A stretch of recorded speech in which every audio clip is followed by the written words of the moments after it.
For 200 years, Nordic neutrality seemed permanent. Then, after one invasion, Finland and Sweden flipped overnight, delivering NATO an 870,000-strong reserve army, Europe's fiercest artillery, and submarines stealthy enough to sink a United States carrier.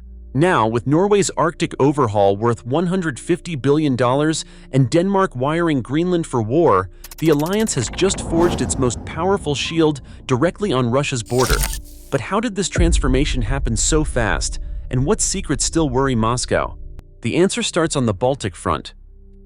Finland stands apart in NATO for its ability to turn a small population into a wartime force that commands attention across Europe. In peacetime, the Finnish defense forces count just 24,000 active personnel. But within days of a national alert, that number surges to 280,000 as reservists, trained in annual waves of 20,000 to 25,000 conscripts report to their units, ready to defend their home regions. Behind them waits a deep pool of 870,000 trained reserves, giving Finland more mobilizable manpower than any other European country its size. What makes this force so formidable is not just its size, but its firepower. Finland fields 1,500 artillery pieces, 700 howitzers, 700 heavy mortars, and about 100 multiple launch rocket systems. No Western European country matches this arsenal. In a high-intensity conflict, Finnish artillery could deliver tens of thousands of shells per day, drawing from vast stockpiles kept in camouflaged depots and underground bunkers. This is a military built for massed fires, with doctrine shaped by the memory of fighting alone against the Soviet Union. Universal conscription ensures that nearly every Finnish male, and many women by choice, pass through military training. After their service, reservists know exactly where to report and which unit they will fight with. In cities like Helsinki, civil shelters can house the entire population, a legacy of the total defense mindset that blends military and civilian readiness. With 200 Leopard 2 tanks, a €6.2 billion defense budget, and 64 F-35A fighters on order, Finland's arsenal is modernizing fast. But for all its strength on land, even the largest artillery force cannot control the Baltic Sea. That challenge, and the next layer of NATO's shield, belongs to Sweden. Sweden's defense rests on the power to disappear and strike where it matters most. Beneath the surface of the Baltic, 4 Swedish attack submarines prowl waters that favor stealth over brute force. These Gotland-class boats, equipped with air-independent propulsion, can remain submerged for weeks, gliding almost silently through shallow, noisy seas that defeat most sonar. In 2005, one of these subs, HSWMS Gotland, famously slipped through the protective ring of the USS Ronald Reagan Carrier Group during U.S. Navy exercises, scoring repeated simulated kills and forcing a rethinking of anti-submarine tactics. For Russia, these are not just stories, they are warnings. Above the waves, Sweden's Air Force fields around 100 JAS-39 Gripen fighters, each built for survival in a missile-saturated environment. Gripens can take off and land on stretches of highway as short as 800 meters, refuel and rearm in under 10 minutes, and vanish again before enemy missiles arrive. This dispersed basing doctrine, known as BAS 90, means that Sweden's air power cannot be knocked out in a single blow. Saab engineers designed the Gripen to be rugged, quick to turn around, and easy for small ground crews, often conscripts, to keep flying even under pressure. Sweden's defense industry, anchored by Saab, produces not just fighters and submarines, but also advanced sensors, missiles, and air defense systems. All are designed to be ITAR-free, giving Sweden and its allies control over their own technology and supply chains. At the heart of the Baltic sits Gotland, a fortified island that commands the main sea lanes between Sweden, Latvia, and the Baltic states. Once nearly demilitarized, Gotland now hosts a permanent regiment, coastal defense batteries, and air defense units, closing the door to any force seeking to dominate the Baltic. With a defense budget now above $11.3 billion and moving toward 2.6% of GDP, Sweden is undertaking its largest rearmament since World War II. The Baltic Sea, once a vulnerability, is now a NATO-controlled interior lake. Yet as Sweden locks down the Baltic, the question remains, who secures NATO's Arctic flank? Norway has committed to the most ambitious defense investment in its history, $150 billion over the next 12 years, all focused on hardening the northern flank. This plan triples the size of Norway's army brigades, expanding from 1 to 3 heavy formations with a clear priority on the Arctic. The Navy is set to receive 5 new frigates and 5 new submarines, all optimized for anti-submarine warfare in the frigid waters that border Russia's Kola Peninsula. These ships and submarines are designed to track and, if necessary, contain Russia's northern fleet, home to much of Moscow's nuclear submarine force. To back up its maritime shield, Norway is doubling its NASAMS medium-range air defense batteries and adding its first long-range missile defense system. These new layers will protect not just bases and ports, but also mobile forces and critical infrastructure across the high north. Norwegian F-35A fighters are already flying NATO Quick Reaction Alert missions, routinely intercepting Russian aircraft that test the boundaries of Alliance airspace. Surveillance of the Arctic is constant, with patrol crews monitoring both sea lanes and the land border of 200 kilometers where Norway meets Russia. This level of commitment is not just about numbers. In the biting cold above the Arctic Circle, Norwegian patrols operate year-round, navigating snowbound terrain and watching for any sign of movement from the east.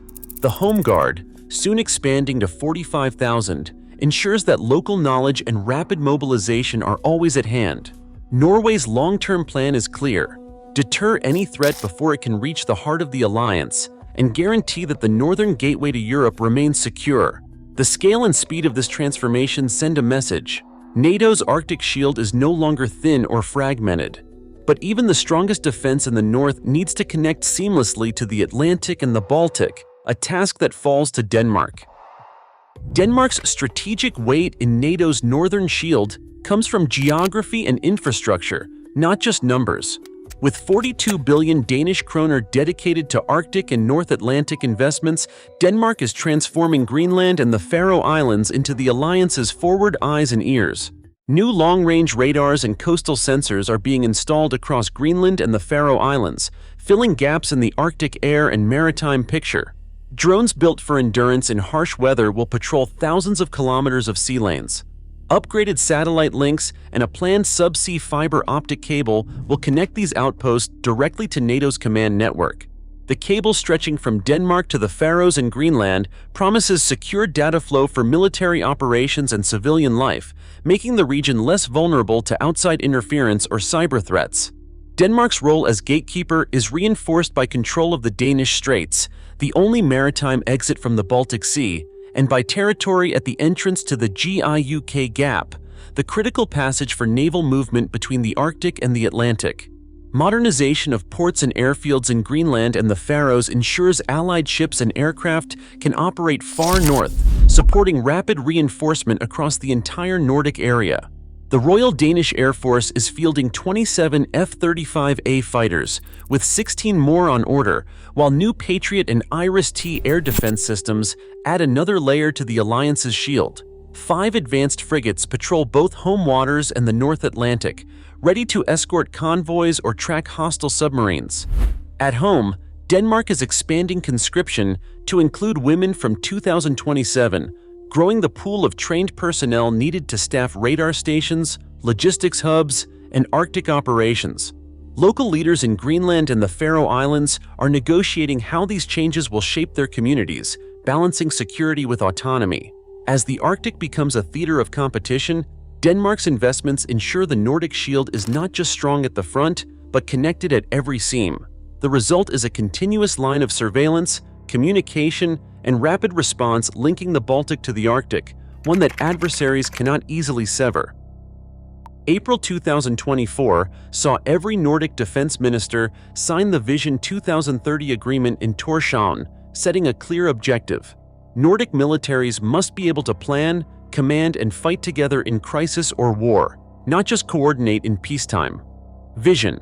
Within months, air chiefs finalized a pact to integrate their airspace operations, allowing F-35 jets and Gripen fighters to share radar data, tasking, and even bases across borders.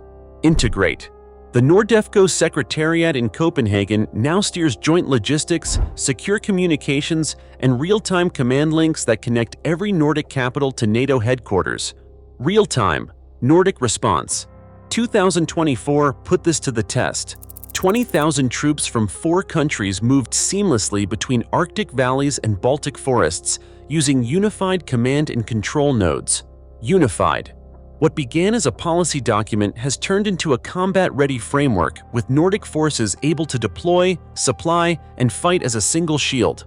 For Russia, the days of isolated northern militaries are over. Russia's military planners now face a transformed map.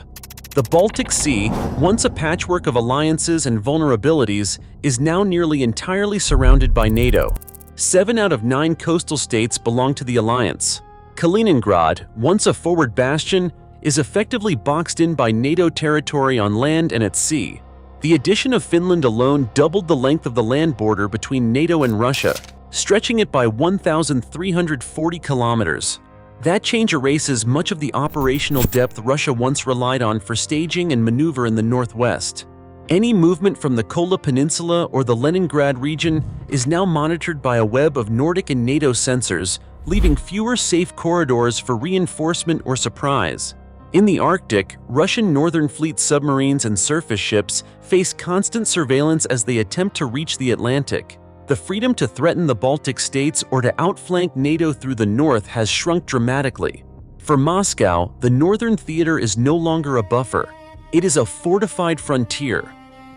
Nordic integration now gives NATO a unified northern shield, 870,000 reserves, Arctic surveillance, and Baltic control.